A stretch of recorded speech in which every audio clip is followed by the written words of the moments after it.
The words hit me like a physical blow, stealing the breath from my lungs as I stood frozen in the doorway of my childhood kitchen.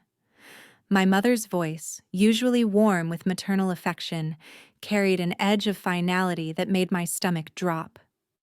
Honestly, David, it might be better if you just didn't come to Sarah's wedding. You know how you get at these events, and we can't have any drama on her special day. My father nodded gravely from behind his newspaper, not even bothering to look up. According to YouTube analytics, 99.3% of viewers are not subscribed. That's a huge number. By subscribing the channel that is completely free, you'll help support the channel and never miss fresh content. Your mother's right. Sarah's been planning this for 2 years. We can't risk you making a scene. How I get at these events. The phrase echoed in my mind like a cruel mantra. What they meant was, how I got when I was forced to watch my golden child sister bask in praise while I, the family disappointment, stood in the shadows like some kind of pariah. I was 28 years old, a successful software engineer with my own apartment and a stable career. Yet in this house, I was still the awkward teenager who'd stammered through his high school graduation speech, still the son who'd chosen a practical career over the pre-med track they'd envisioned. Still the brother who couldn't compete with Sarah's effortless charm and social grace. I understand, I heard myself say, my voice surprisingly steady. I wouldn't want to ruin anything. My mother's face softened with what she probably thought was kindness. Oh, sweetheart, it's not that we don't want you there. It's just, well, you know how important this is to Sarah. Jonathan's family will be there, and they're quite particular. Particular. Code for wealthy, influential, and everything our middle-class family aspired to be. Jonathan Whitmore III, heir to a pharmaceutical fortune, had swept Sarah off her feet 2 years ago at some charity gala. Since then, she'd transformed from my quirky little sister into someone I barely recognized, someone who spoke in carefully modulated tones about social positioning and family image.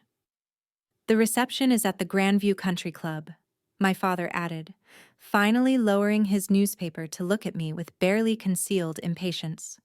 Black tie, very formal. Your mother and I just think it would be more comfortable for everyone if you sat this one out. The unspoken message was crystal clear. I was an embarrassment. Too awkward, too ordinary, too much of a liability to be trusted around Sarah's new upper-crust in-laws. I nodded again, not trusting myself to speak. I should get going. Early day tomorrow. As I drove home to my downtown apartment, their words replayed in my mind like a broken record. 28 years of being the afterthought, the consolation prize, the son they tolerated rather than celebrated. 28 years of watching Sarah effortlessly claim the spotlight while I faded into the background. But what hurt most wasn't the exclusion itself. It was the casual way they'd delivered it, as if my absence from the most important day of my sister's life was just a minor logistical consideration. That night, I sat in my apartment staring at the wedding invitation that had arrived 3 months earlier. Elegant cream cardstock with gold embossing, Sarah's name flowing in beautiful calligraphy alongside Jonathan's. At the bottom, in smaller text, adults only celebration. I'd assumed that meant no children. Now I realized it meant no inconvenient family members either. The seed of an idea began to germinate as I sat there in the dark. They wanted me to disappear? Fine. I would disappear. But not in the way they expected. Over the next 2 weeks, I threw myself into planning with the same methodical precision I applied to coding complex software. I researched, I prepared, and I waited. The morning of Sarah's wedding dawned crisp and clear, perfect October weather for an outdoor ceremony. I knew the schedule by heart: ceremony at 3 p.m., cocktail hour at 4:30, reception at 6. I'd heard every detail discussed ad nauseum during family dinners I was no longer invited to. At 2:45 p.m., while my family was taking their places in the front row of the Grandview Country Club's Rose Garden, I was 40 miles away at Mercy General Hospital, checking myself into the psychiatric wing. "I'm having thoughts of self-harm," I told the intake nurse, my voice carefully modulated to convey just the right amount of distress. "I don't trust myself to be alone right now." It wasn't entirely a lie. The thoughts weren't of physical self-harm, but the emotional devastation I felt was real enough. And I knew exactly how the system worked. A psychiatric hold meant 72 hours minimum, no visitors without approval, and complete isolation from the outside world. They took my phone, my wallet, my keys. They gave me hospital scrubs and a room with a window that looked out onto the parking lot. And then, I waited. I'd calculated the timing perfectly. Right about now, Sarah would be walking down the aisle in the Vera Wang dress she'd spent months selecting. My parents would be dabbing at their eyes with monogrammed handkerchiefs, proud and beaming as their perfect daughter married her perfect prince. And somewhere in the back of their minds, they'd be relieved that I wasn't there to spoil their picture-perfect moment. The first call came around 6 p.m. I watched the nurses station through my door's window as they tried repeatedly to reach me. My phone, locked away in the patient belongings room, buzzed uselessly with ignored calls and messages. By 8 p.m., the calls were coming faster. I could see the concern growing on the nurses' faces as they spoke in hushed tones with whoever was on the other end.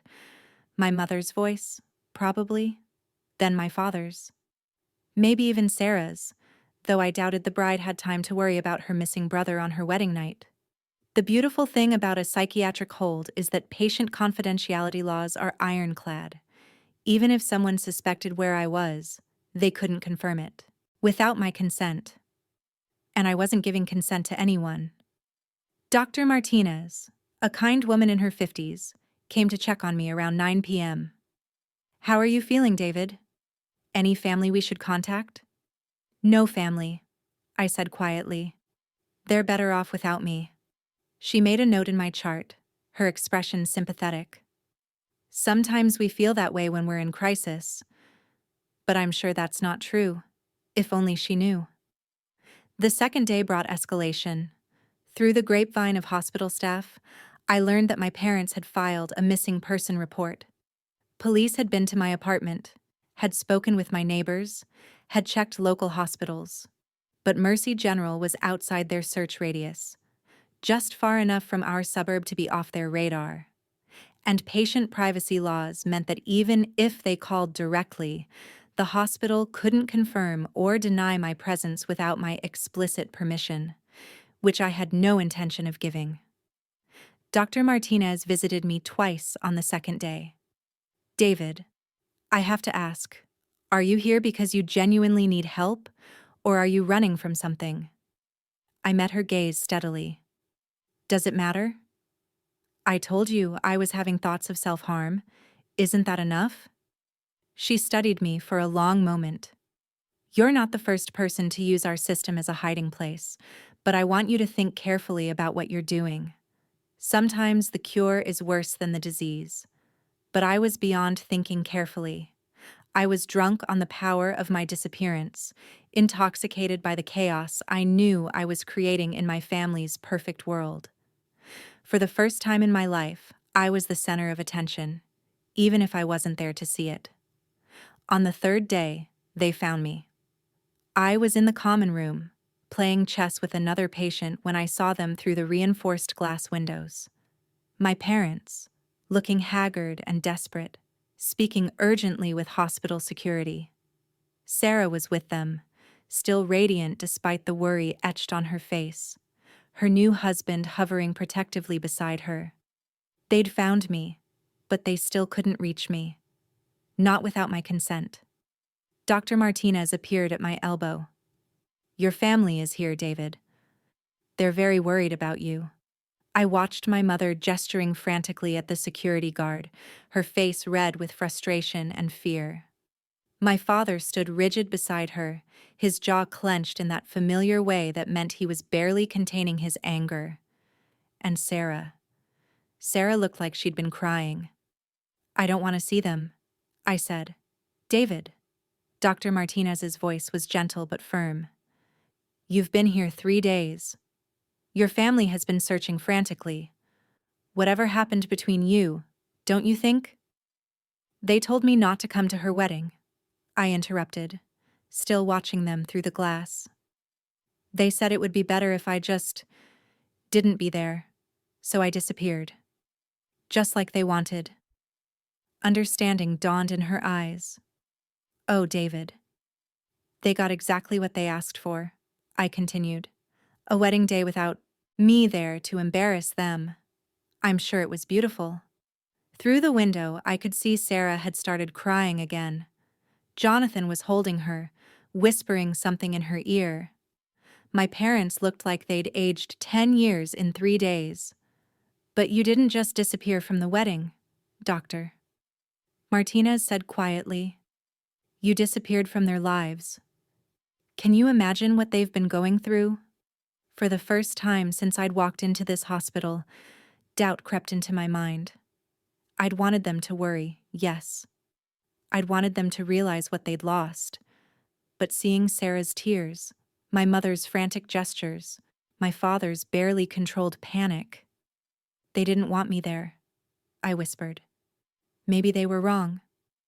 Maybe they made a mistake. But David, look at them. Does that look like a family that doesn't care?" I closed my eyes, trying to block out the image of my sister's tear-stained face. I just wanted them to notice me. For once in my life, I wanted to matter. And now you do. The question is, what are you going to do with that? The meeting happened in Dr. Martinez's office an hour later. I'd agreed to see them, but only with her present as a mediator. They filed in looking shell-shocked and exhausted, my parents moving like they were walking through quicksand, Sarah's usual poise completely shattered. "David." My mother's voice broke on my name. "Oh God, David. We thought, when you didn't answer your phone, when the police couldn't find you, we thought the worst." My father, typically, went straight to anger. "What the hell were you thinking? Do you have any idea what you put us through? Sarah postponed her honeymoon because—" "Dad." Sarah's voice cut through his tirade like a blade. "Stop." She moved closer to my chair, her wedding ring catching the light as she reached out tentatively. "David, I'm so sorry. We're all so sorry. What we said about the wedding. It was wrong. It was cruel. And it was wrong. You got your perfect day," I said, my voice hollow. "Wasn't that what mattered?" "No." The word came out as a sob. "It wasn't perfect at all. I kept looking for you in the crowd, kept thinking you'd show up last minute like you always do when you're running late. And when you didn't, when we realized you were actually gone." She sank into the chair across from me. "The whole reception, I kept thinking about when we were kids. Remember how you used to let me put makeup on you when I was playing dress-up? And how you taught me to ride a bike, even though I kept crashing into Mom's flower beds?" I did remember. Before the comparisons started, before the pressure and expectations drove a wedge between us, we'd actually been close. She'd been my little shadow, following me everywhere, hanging on my every word. "When did that change?" I asked. Sarah looked at our parents, then back at me. "I don't know. Maybe when I started getting attention for things that came easy to me, and you stopped getting attention for things that came hard to you. Maybe when Mom and Dad started treating your accomplishments like they were expected and mine like they were miracles." My mother flinched. "We never meant—" "Yes, you did." Sarah's voice was steady now, filled with a clarity I'd never heard before. "You turned us into competitors instead of siblings. You made him feel like he had to be perfect to earn love, and you made me feel like I had to stay perfect to keep it." The room fell silent except for the quiet hum of the air conditioning. Dr. Martinez leaned forward slightly. David, how does it feel to hear Sarah say that? I looked at my sister, really looked at her, for the first time in years. Beneath the designer clothes and professional makeup, she looked exhausted, hollow, like she'd been performing for so long she'd forgotten who she really was underneath. Lonely, I admitted. It feels lonely, like we're both prisoners in the same jail, just in different cells. My father shifted uncomfortably. We only wanted what was best for both of you. You wanted what looked best, I corrected. There's a difference. The conversation that followed was painful, necessary, and long overdue. We talked about expectations and disappointments, about favoritism and resentment, about all the ways a family could break apart while still living under the same roof. My mother cried. My father got defensive, then angry, then finally, grudgingly introspective. Sarah revealed that she'd been seeing a therapist for anxiety, that the pressure to maintain her perfect image had been eating her alive. I envied you, she told me at one point. You got to walk away from their expectations. You got to build your own life, make your own choices. I felt like I was drowning in theirs.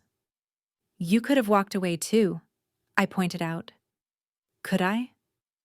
Every time I even thought about it, they'd remind me how proud they were, how I was everything they'd hoped for. How could I disappoint them when they were so happy with who I was? Dr. Martinez had been mostly quiet during our family excavation, occasionally asking pointed questions or offering gentle redirects. Finally, she spoke up. It sounds like you've all been living with some fundamental misunderstandings about each other. David, you felt unwanted and invisible. Sarah, you felt trapped by expectations, and your parents were trying to show love in ways that actually communicated the opposite. We all nodded, emotionally drained. So the question now is, what are you going to do differently going forward? The changes didn't happen overnight. Trust, once broken, takes time to rebuild. But we started having real conversations instead of performative family dinners. My parents began asking about my work with genuine interest instead of polite obligation. Sarah and I started meeting for coffee, tentatively rebuilding the friendship we'd lost somewhere along the way. I spent one more night in the psychiatric ward, not because I needed to, but because I wanted to finish what I'd started properly.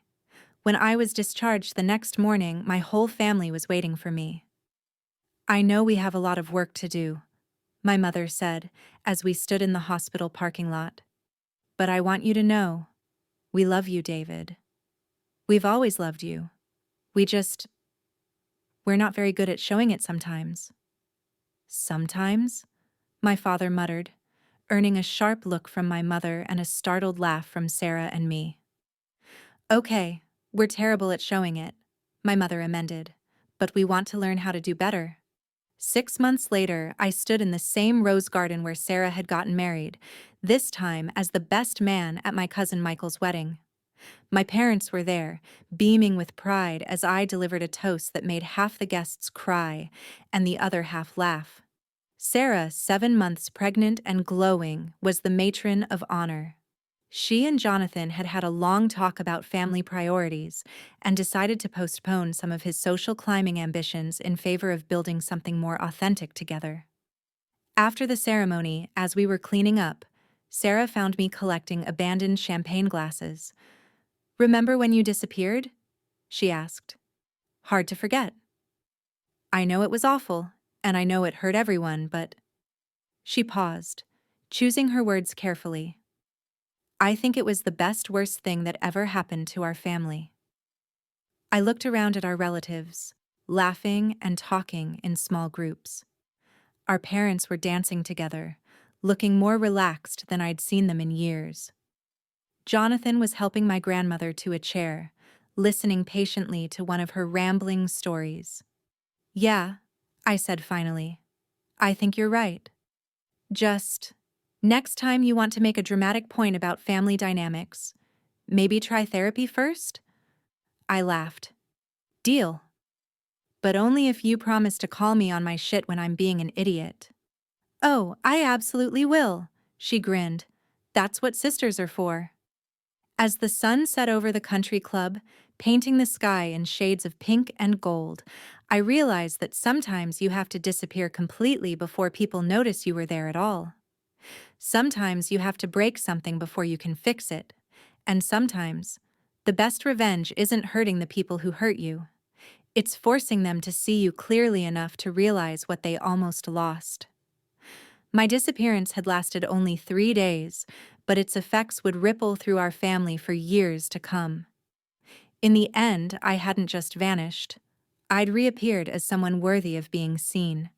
And that, I thought as I watched my parents waltz under the string lights, was the sweetest revenge of all.